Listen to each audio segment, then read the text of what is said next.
So we all love the Aperol Spritz, but have you tried the Aperol Sour? Keep watching on Let's Talk Drinks. Hey guys, so welcome back. I'm going to make my favorite Aperol cocktail. So we've all had the Aperol Spritz before. Make sure you check out the link at the end of the video on how to make the Aperol Spritz properly, because I've made it wrong for many, many years. This is my favorite though, and it's really easy to make. It's shaken, it's bitter sweet, it's delicious, it's got really nice sourness. And the first thing obviously that it calls for is 50 mils of Aperol.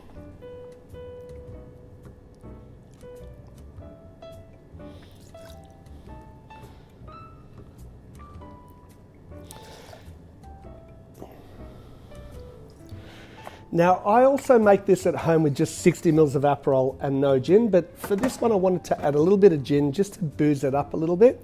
So if you're looking at something that's a low ABV cocktail, take away the gin element of it. It still tastes amazing.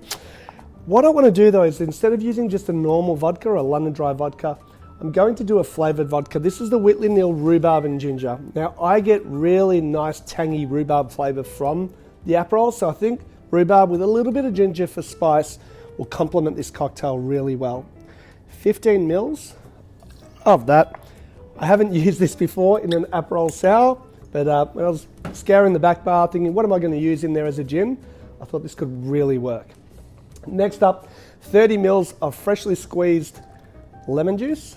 And then we're going to use about 15 mils or 20 mils of just an Aqua Faba or an egg white to just get that really nice sort of froth on top of the cocktail.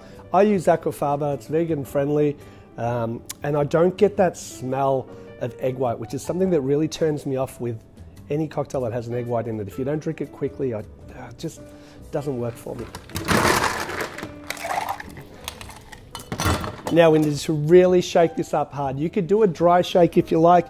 As many of you know, my subscribers, I'm pretty lazy, so I'm just going to shake it extra hard, okay?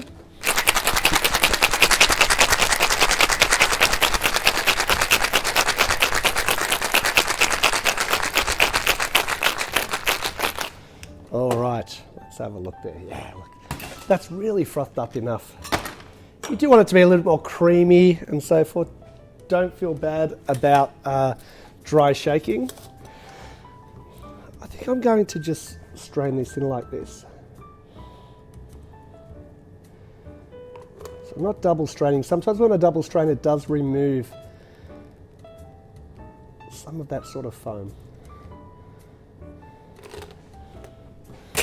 Wow, look at that, looks awesome.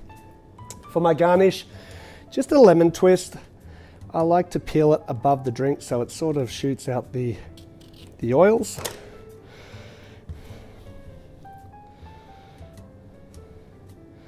You could drop that in. I'm going to discard it this time. Sometimes it kind of annoys me having that sort of piece of lemon in there, but feel free to drop it in there as well.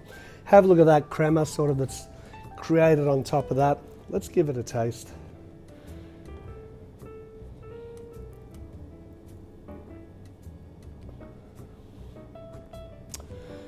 It is such a good drink, I tell you. I love the Aperol Spritz, don't get me wrong, but this is so underrated. I served this up to a friend of mine here at the 18th Amendment, Marie. She's been drinking them ever since, and I can see why. I'm getting a little bit of that rhubarb and ginger in the background, not so much the rhubarb, but a little bit of that ginger spice from the Whitley Neal. Fantastic drink. Give it a try. I'm going to drink the whole lot of this because it's amazing. Please like, subscribe, and we'll see you again soon on Let's Talk Drinks. Cheers.